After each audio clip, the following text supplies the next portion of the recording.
up, nerds? Welcome to another episode of The Bandwagon Fan. This is the show where we talk about all things pop culture and what we're into right now. I'm Josh. I'm AJ. And this week, we're here to talk about HBO's latest and greatest, The Last of Us Season 1. But everyone likes a but. Some Everyone more than others. Butts. Yeah. If you know what's good for you. Did you know, if you Google cordyceps, you'll have the option to activate a cordyceps animation via Google? Yes. Go. So do it right now. Do it right now. Actually, okay, I'll do it right now. Okay. Go to Google.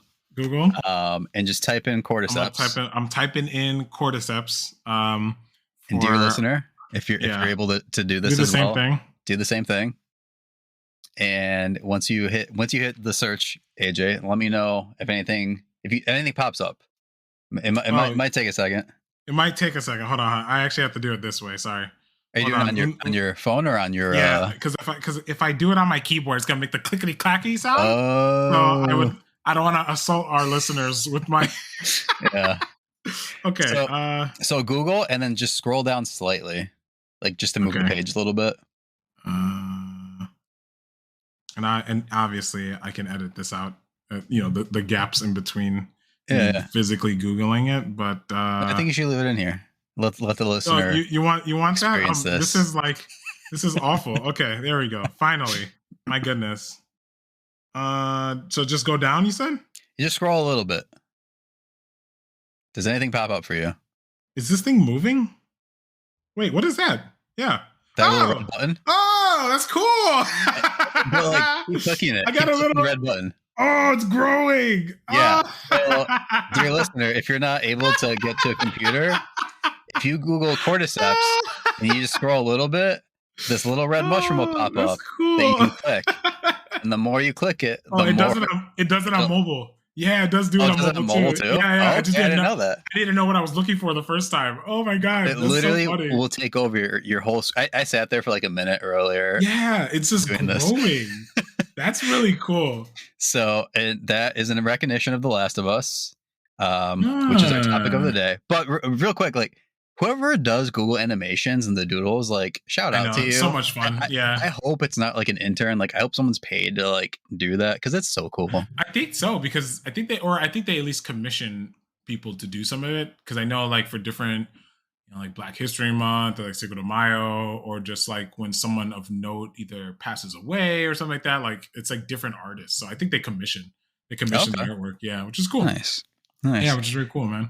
But yeah, I thought that was a little fun way to get us in the mood for this episode. That's pretty cool. Yeah, I like that. HBO's The Last of Us. If you missed our previous episode talking about this, we covered the first episode. So if you have no idea what the show's about, go listen to that. Yeah, and watch the show because it's good. It's good. But quick recap: Joel, played by Pedro Pascal, has to take Ellie, played by Bella Ramsey, across a post-apocalyptic United States. Ellie is immune to this mutant cordyceps outbreak that destroyed the world, and she might be the key to a cure. So yeah, go check out our other episode, so you know what is what. And I was talking about this earlier, AJ. You got us this new little format going, and I've been digging it. Listener, if you are too, let us know. If not, let us know what we can do instead. Yeah. And we start with on a positive note, like 3 things that we liked. And so for me, right off the bat, the thing that really sticks out to me is the quality of the writing, and there is some variation throughout the series, but overall. There's a high caliber quality to the writing, in my opinion, and that really transfers over from the video game that this is based off of. Yes. And a story like the story in The Last of Us, the TV series or streaming, whatever you want to call it, it has to hit these certain emotional notes to really capture the emotions of The Last of Us video game, which is a very like engaging and emotional game. Yeah.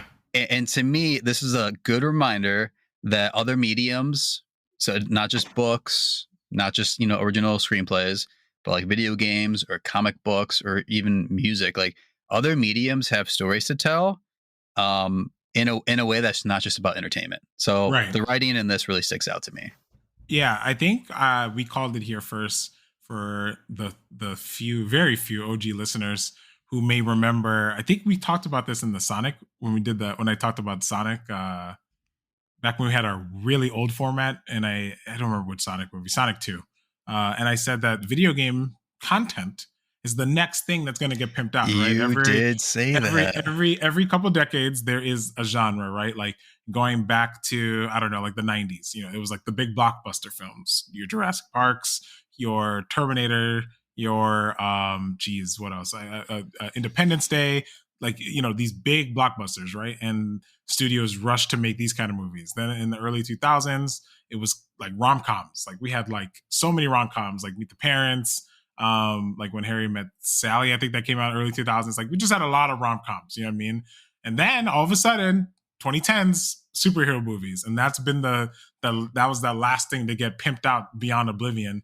And now we're going to video games, baby. Like expect in the next like 10 years, like just a shit ton of video game content to be just pimped out. I mean, we're getting a Super Mario movie in like 2 weeks. True. Yeah, I mean, like, Yeah. I mean, there's going to be, we're gonna get a Q*bert movie. Oh, what's some super Conquer? Oh, actually, I would love a Conquer's Bad for a Day TV show. That would be hilarious. But yeah, the point being is I'm glad this was good, because I think there are a lot of stories explored in video games that maybe could use an adaptation, because I think one of the things that they did with the show was that they did use this as an opportunity to retcon some things that maybe wasn't fleshed out, or because it's a game, they didn't really have a way to like show you this perspective. So I like that. I like that a lot.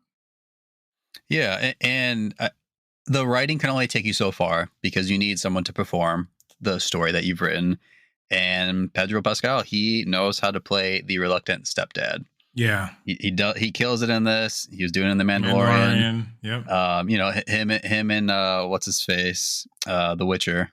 Oh, Henry Cavill. Yeah. It's. I feel like this is the new thing right now. It's like the reluctant stepdad who's surrogate dads, man. Yeah, really gruff, but like secretly he's tender. Just needs a child to bring that out. Yeah. And yeah, he does it so well in this. He really brings to life. Joel's a complex character, and he continues to be complex in the video game and going onto the screen, where he like deeply loves, but he also deeply fears. And like those two things, if you're not careful, like it can lead to some very like dangerous behavior. And Joel, he's a savage. The brutality that he exhibits to protect the things that he cares about is on a whole different level. And yeah, I think Pedro Pascal like really he captured that well, because Joel being the main character, like you need someone who can take on those characteristics and play it out in a real way. Yeah, I super agree. I think he did a really good job. I think he's the character that is really holding a lot of this together, because I think there's a lot that probably wouldn't work with an actor who maybe be trying to do too much. You know what I mean? I think Pedro Pascal is such a good facial like actor. You know what I mean? Where he doesn't have to say a lot of things, without meaning a lot of things. So I really enjoyed that. One of the things I liked about the show this first season was just the individual storytelling from episode to episode. I felt like it was super impactful. It's really hard, really hard to tell a story from a video game like this, because so much of it is individual to the player, right? The way you pick up these bits and pieces of lore and stuff like that, information, it wouldn't be super interesting just to watch a surrogate dad and a daughter just go across America. You know what I mean? That's not a super intriguing storytelling. So we learn a lot about each individual character throughout the entirety of the season. You know what I mean? We see Joel's almost like a dematuration process, right? Where after the death of his daughter in the first episode, we see a much more reckless and suicidal Joel, right? And Ellie being an incredibly flippant and boisterous character. She doesn't like responsibility. You know what I mean? Because she doesn't like what responsibility carries. You know what I mean? She doesn't like she doesn't like having to face the consequences. Like that's just the reality, right? So I liked seeing that these two characters are really maturing at the same time. That was something I really enjoyed about the show. Yeah, and like I don't know, it's just the credit to both Bella Ramsey and Pedro Pascal that you get to be able to vibe with your co-star, and I thought that they did a good job of doing that. And the third thing that I really enjoyed about the show was the fact that, take notes, Hollywood, one of the lead creative leads on the show also worked on the video game. What a He wrote concept! he wrote and directed the video game, Right. which meant that when he was helping create this, it Halo. pays tribute. Halo. And I was gonna say it too, man. Just say it. Just say it. Just call him out. Who was that? Paramount? Paramount, yeah. The director being all proud, he's like, we're not going with the books. Oh, okay. Or the games. Okay. He's like, honestly, I never played the games. Yeah. I never seen the games. I'm like, what are you doing? Why? Why do this? And you know what? The proof was in the pudding, man. Proof was in the pudding. Yep. Like that. Sure. Show, like I didn't even finish the first episode. So, well, I think the theory, the prevailing theory, I think we talked about it too a little bit, is that show was supposed to be something else. Oh yeah. To sell it, Paramount's like, hey, let's slap Halo on it and just put a helmet on him. Ah, perfect. There it is. Yeah, and that's how they got the show. That's how it was greenlit.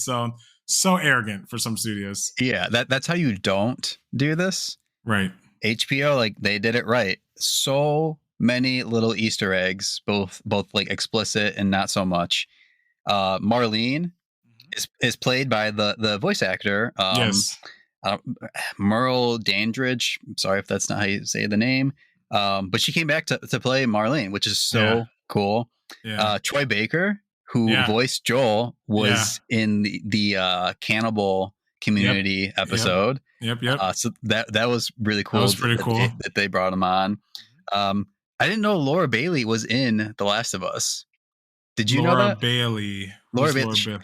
She's like a really famous voice actor. A lot of people know her from Critical Role. She's married. Yes, you're right. Whatever his name is. Yes. I do know who that is. Okay, yes. She voiced one of the nurses in the last level of the game, and they actually brought her to be one of the nurses in the episode. So not only that, but the visual. I hope this isn't a spoiler. The visual actress for one of the main characters in The Last of Us 2 was also a nurse in that scene too. She was the other nurse. Yeah. Yes. Yeah. So I thought that was kind of cool. Oh wait, no. I think she voices her actually. I don't know if she voices her. I don't remember, but they put a lot of people in that game. I don't think it's Laura Bailey. Is it Laura Bailey? I believe it doesn't look like her. Can we get a fact check? No, because she did mocap for it. So Laura Bailey did mocap for the other character from Last of Us 2?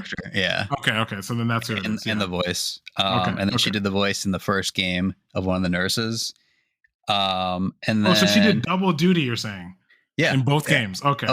Okay. And then the last one, bit of a spoiler, so if you haven't seen it, fast forward 30 seconds. Ashley Johnson was in the last episode. She was the voice of Ellie in the video game. Was she really in the game? In the show? She plays Ellie's mom. Oh my god! Oh my god! You're right. Yeah. How cool is that? That's pretty cool. Yeah, that's pretty cool. Oh yeah, you're right. There's a character she has a pretty strong connection with. Yeah. She voice acting, you spend a good time being that character. Being this person, yeah. I don't know if she did mocap, and if she did, I don't know, but she looks a lot like the actress who played Ellie in the show too. So that was kind of interesting. Yeah. Okay. They met at some point. Okay. But yeah, cool. And that last one especially is these people care, and they're gonna make something good. That's cool. So other studios, other creative directors, don't make a cash grab. This is, if you care, if you hire people who care, you will get something good. Yeah, that seems like common sense, but as Hollywood does not operate on common sense. Yeah. Yeah, I mean, let's I think the only other thing that I really enjoyed was the set design. Hmm. From the backdrop to the literal, like the way that they did the costume design for like the cordyceps infected humans was really impressive. Very, very impressive. Very, very cool to see that combination of CGI and practical effects. You know what I mean? As it should I be. thought, and I don't know I don't think we ever looked at the budget for the show. I No, we hope it didn't. wasn't. Yeah. I hope it wasn't like astronomical, but I could. if The locations like looked like very like well done. Like you could tell like they're not just on a studio like with like green screen and stuff. Especially okay, like all those like Phaedra like set pieces were pretty huge. it was a little expensive for them. So it was estimated between 10 and 15 million Okay. per episode. Oh wow. So a little expensive, but I think But they used the money well. it Yeah, pays off it pays 100%. off. I think it'll pay off. Yeah. Like there were very few because I'm super critical of when they use a lot of like CGI to create environments and Me stuff, too. or just Yeah. overall. And there were very few moments where I was like, "Oh, that looks so fake." I feel like I've been drawn out of the experience. Yeah. There wasn't a whole lot of that. Like, there's a if you like really stared at stuff, it's like, oh yeah, obviously that's not real. But like they played it well enough where I was like immersed in it, and I could enjoy the viewing experience. Yeah. No, I agree. Was there anything else before we moved on to the things we didn't like? Again, just like you mentioned this before, that they could like kind of expand on things, and that comes from or retcon, and that comes from caring about the source material. Yep. So like Frank and Bill's story, like one of the most emotional things I've seen on TV. Yeah. Yeah. Making Sam deaf, Yeah. that was like a something they decided later. Ellie and Riley's relationship, I think Yeah. that's a DLC, so I never played it, so I Right. only But vaguely knew. they show it. Yeah. Yeah. And then like the whole cordyceps mutation. Like I love how they explained how it could infect humans at the first Yep. episode. Yep. And then at the end, how Ellie's immune. So Yeah. little things like that, where it's like the writers are like, "Hey, I had a second chance to expand upon the story I wrote," Right. and he went Let's for it, take and it. it Yeah. was great. Should we go to dislikes? Yeah, let's go to dislikes. Let's I mean, nothing's perfect. You guys know that. I think one of the things that I was a little shocked that we went through the whole game, first game in one season. And for those who know the story of the second game, it makes me wonder, are they going to do it? Was this like a prelude and each season is going to take some baby steps to that second game, or are they just going to go 2 feet into the second game? And are we going to go down the Walking Dead route of just after we are done with the source material, we're just gonna go off the rails? I hope they don't do that. I think there's a great opportunity, without spoiling anything. I think there's a great opportunity to like almost do like fill in lore. You know what I mean? Between games 1 and 2, that I think will make the events of the second game make sense, especially because the second game takes place a couple years after the first game. So I think there's a really good opportunity that you don't need to replace actors or anything like that. You can come back to Pedro Pascal and the actress that played Bella Ramsey. Bella Ramsey. Thank you, Bella Ramsey. You can come back to those characters a few years from now, and it would make a lot of sense. So I definitely think that the pacing was a little strange for me in that regard. I guess I get it. They took their time with each individual story, but I kind of wish that they had taken a little bit more time.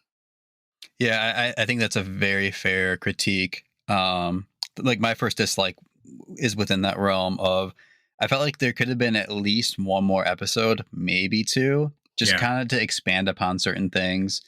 Before we were recording, you were saying how like we got that whole Bill and Frank episode, which is fantastic. But then other things, it's like they like it's like, oh, like 2 minutes later, and that this very significant thing is over. Yeah. Yeah. No, that was the other thing I really didn't like. That last episode, I felt like the pacing was just out of control. Like, I felt like we went really fast. Even the way some of the lines were delivered, like when when Joel says, you'll just come for her. I felt like that was that was delivered in a little bit weird way. I didn't feel like anything got to breathe. I had a lot of issues with the last episode, specifically because I think, like you said, you touched on this earlier, that they explained how Ellie's immune, because the brain, the cordyceps did grow in her brain. But and I don't know if this is in the game, so I can't remember. But like, I think what they were alluding to is that because she was bit as she was born, that like, I think it's supposed to be like baby stem cell thing, maybe, that like her body created an immune trigger to the virus, like, immediately. You know what I Yeah. mean? Yeah. And so because of that, like, the cordyceps grew in her brain, but they basically trick, I guess, her body into thinking she's already infected. I guess that's the way it's kind of Yeah. described. Well, Yeah. just to clarify, her mom was bitten. Her mom has been. Excuse me. Thank you. Um, I'm sorry. I'm sorry. Yes. oh, okay. No. I just want to Yeah. make sure, 'cause in case like people aren't Yeah. haven't seen Aren't it or familiar. whatever, and Yeah. you're still listening, you savage. Thank you. Yeah. Thank you. Um, yeah, because her mom was bit, and so like it like travels through the umbilical cord and all that stuff, and so Yeah. like I think that's the explanation. yeah, the stem cell thing, I didn't think about that because I don't Yeah. know that stuff, but I don't know. Your Well, wife would probably know. yeah. Well, the reason why it ticked me off, because I'm with Joel. Then, like, you're gonna cut open her brain and what? Maybe find out how to pass the cure around. You don't even know if it's transmittable. You don't even know if it's hereditary. Yeah. And like, so, okay, say you can make a cure. How do you know you can pass on the cure? So I'm like, this is a bad plan. And so, unlike the game, I am actually 100% on Joel's side, because I'm like, this is a stupid plan. You just got this girl, you do no tests, and you're gonna kill her. What if you mess up? Like, you don't have any, there's no contingency plan to this. Is it different in the game? I don't remember. I don't think there's this much explanation in the game. Okay. I think Joel puts it together that, if I remember correctly, Joel puts it together that they're gonna kill her, and he's like, I can't let that happen, and he goes on the rampage. You know what I mean? And so really, what you're supposed to get from the game, and to a lesser just extent the show, is that Joel, in his bloodlust, did assassinate a lot of innocent people. Oh, yes, you know what I mean? Like, a lot of innocent people. But from the show's perspective, like, I totally understand, because this is a bad plan. Like, a very bad plan. Like, I don't know if it's like desperation or something, but I just thought that was weird. Yeah. Well, I thought that was like, weird. Like, Joel's not a good person. He says that multiple times. Yeah. Yeah. And like this, like that last episode shows that Wendy and I, we watched the whole thing together, and she was just like, this is terrible. What is he doing? She was like, he's dooming the whole human race. And I was like, yeah, but like, he has to. Yeah. Like, and I think in the game, it's portrayed more as like, Joel did something selfish. He did something selfless for a selfish reason, right? Yeah. But I think here, I'm like, no, I'm on Joel's side. This is a bad plan. Yeah. And this is a really bad plan. Like, you're guessing, A, why she's immune. B, you're stabbing at the dark that you can even recreate this. And C, again, I have to emphasize this. You don't know if it's hereditary. You don't know if you can pass it down, even if you made a cure, which is something very important to make sure it goes away. That's a very important process for this whole thing. So I'm like, you didn't do enough testing. We did not do enough testing. Like, at the bare minimum, wouldn't you want to find out if it's hereditary first, and then, I don't know, create a farm of sample subjects before you just cut open the brain of one? Oh my God. I was mad. I was like, you know what? Hand me a gun. I'll help him out, man. That's stupid. That's such a stupid plan. I was pissed. I mean, yeah, but it's a good reminder. It's like Phaedra, Fireflies, like, it's all really the same. Like, it's just people vying for power. It's the same. Doing what they think is best, but isn't always. It's not always best. Something else I disliked, and like, this might sound petty. You played the game, so I'm curious what you'll think. There was no crafting, and specifically no bombs, which is like my favorite thing to do in the game. There was some like nods to it. There was like one. You know what I mean? There was like one nod to it, but yes, that part of the, like, I felt like the only real like video game like nod was like in the last episode when, he's swapping through guns. You know what I mean? Like, I felt like that was like the actual nod to, like, how ammo is so scarce in the real game and stuff like that. But yeah, you know, I get it. I guess, you know, you're trying to, it's a different medium. You know what I mean? So, At you least give know, me one, man. Because one scene or something. I for know. people who don't know, in the video game, you can craft different Yes. things. You can craft Pipe shivs bombs. to kill clickers. You can Yeah. craft bandages to heal yourself. You Yeah. can craft pipe bombs / nail bombs. Yeah. And like, dude, like those things cause a lot of damage. Yeah. Yeah. Maybe we'll get that in later seasons, but Maybe. yeah, maybe they were tapped out on the budget or something. One of the things I didn't like, and like, I think from the game's perspective, like, it's not a big deal because it's like what, 20 something hours, maybe 30 hours of story or something like that. Yeah. But when you're watching it back to back, it's like the bites, you know, like there's a scuffle, and then you just know someone's bit, who's bit, and it turns into a game show of like who got bit, and I'm just like, come on, like, you know, it's the same way every time too, like the cordyceps attack, and then that slow reveal of the bite, and then everyone's staring, you know what I mean, like it. Unfortunately, it's like a zombie trope. It's a zombie trope, I know, and I was like, all right, okay. You can't get away from it. You cannot get away. It spreads like a virus. I was like, all right, okay. I'm like, man, you would think that due to the frequency of attacks, people would be wearing like, you know, like those like rubber, yeah, or something. You know what I mean? Like nurses and like special ed people, like baby people will wear, so they don't get scratched. Or something, so don't get scraped or anything. You would think these people would go out with like full on like you know, like, I don't know, protective gear when they go outside, but no, they're just in a sundress, and a backpack, you know, just. I mean, it's pretty crazy that like during a global pandemic, people wouldn't want to take precautions. I know, it's almost as if it's art imitating life. I don't know. We'll see. That's crazy. So Josh, what was your favorite scene? Or actually, no. Actually, let's do it this way. Let's go least favorite. Let's go least favorite first. I want to end on a positive note. Yeah. Let's go least favorite. Least favorite, dude. Okay, we were talking about this before we started recording. That lady Kathleen. Absolutely. At the QZ. Yeah, we're in concert. Like nothing against the actor or the actress that played her. She was fine, but like just the way they tried to convince you that this, you know, soccer mom is able to like take over the QZ and get everyone to follow her and just go on this murderous rampage. I was not buying it. So I can understand the you know, I've been wrong, they killed my brother thing. Right. Let's rise up, that kind of stuff. What I didn't understand was like the switch to bloodthirstiness and this almost dictator like mentality. I was just like, where would like we don't have enough information to understand this about the character. Context. There's not enough context. So it just seems like I'm sorry. It just seemed like she was being an incredibly petty bitch. Like, I don't know what else to say. Like a super Karen. Like super petty. Like, okay, here, I'll give you an example. So that whole mini arc starts off where Joel is driving. They shoot at Joel in the car. He crashes, and then in my mind, I'm like, you're mad at this guy for defending himself. Yeah, right. You don't have any preface on like, hey, when people drive through, don't kill them.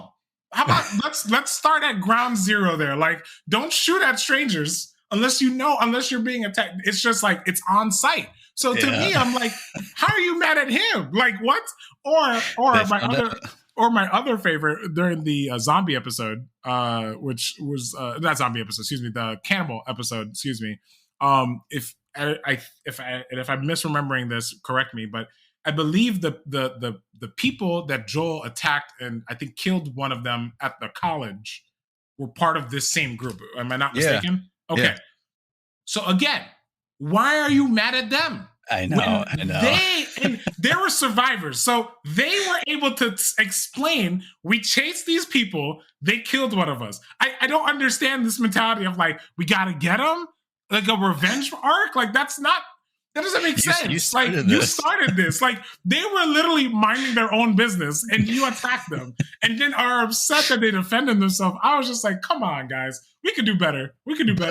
But the peak of that though was the moment where she's in her old childhood bedroom and like talking about her brother. Oh, unbearable scene. Yeah, so like that was one instance where I was like, I don't know if it's the acting, the directing, or the writing, but something is really landing flat here. And I felt bad because I was like, this has been a good show, like, but this scene it's doing nothing but taking up I space. It's been such a long time since I even played the game, so I don't remember how this is depicted. But I think part of it is we get, if I'm not mistaken, we get Henry's side of the story before we get her side of the story, right? Like Henry tells Joel why she's mad before we get that scene, if I remember correctly. And I don't so even remember in the game. Yeah. so if that is, well, in the show at least, I think that's how they show it off. So Oh, okay, okay. like Henry tells Joel what happened, and then we get her side, right? And I think that's why it fell flat, because we're expecting this like incredibly sensible thing for this lady to literally try to torch Pittsburgh to find this person, only to be like, well, you know, it was a situation where he wasn't given a choice. And it again, hypocritical, nonsensical. It's like this man is choosing between his brother and this other person who the other soldier, whatever, admitted himself that he understood why Henry did it. Because if the situation was flipped, he probably would have done the same. Yeah. You know what I mean? Like if Henry was really this loving person, there's no way I could understand how this person can be so awful. Like I don't understand that dynamic here. Like it doesn't sound like you're anything like him at all. Then I don't know. It's just I didn't like those scenes. So Yeah. Is that your least favorite though? that was my least favorite by far. Okay. Okay. Yeah. And then favorite scenes. Man, litany. You pick one. Okay. So it was hard to pick, to be Yeah, honest. it really was. Yeah.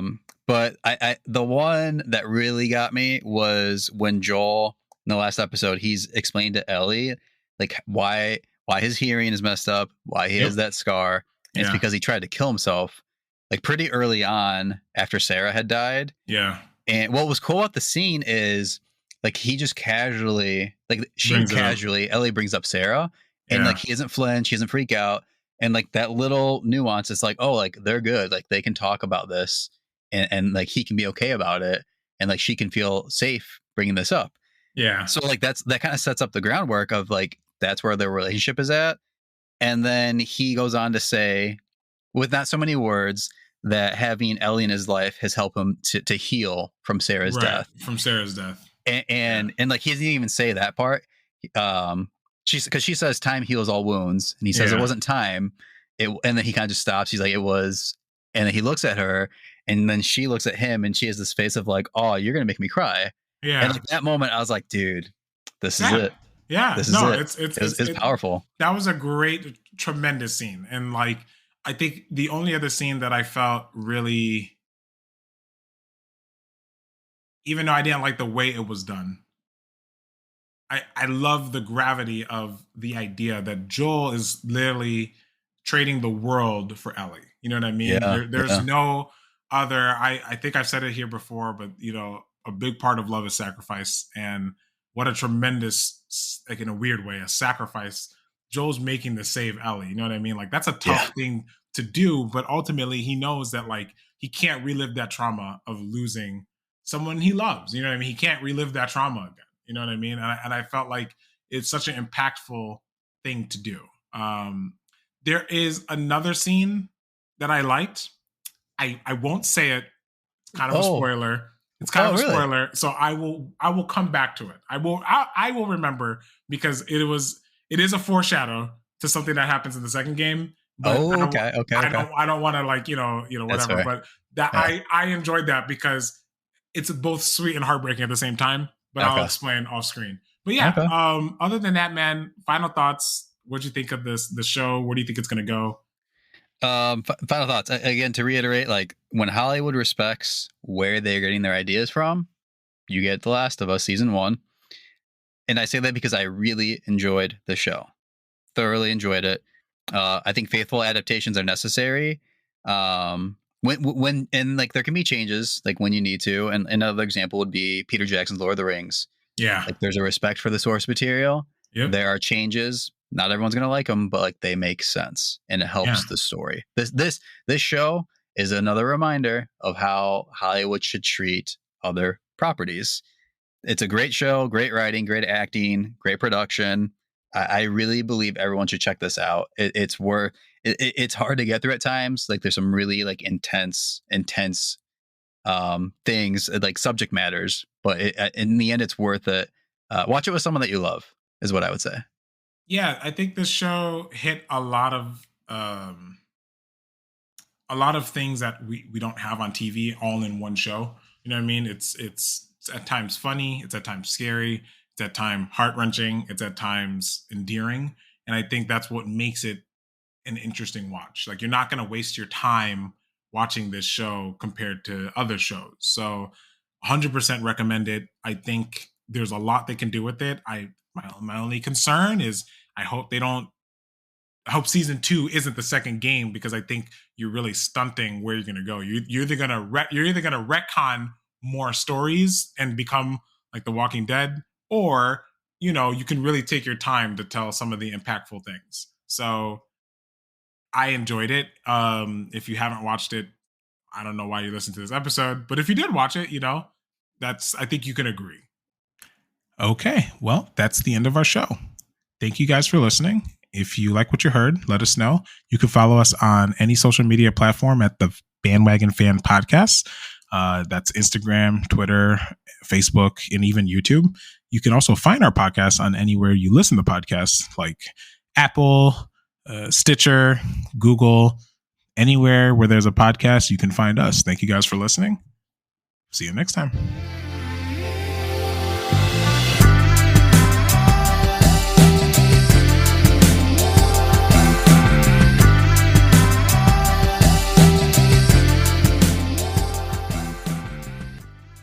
The Bandwagon Fan Podcast is hosted by Josh Jimenez, Alex Magosa, and me, AJ Soy.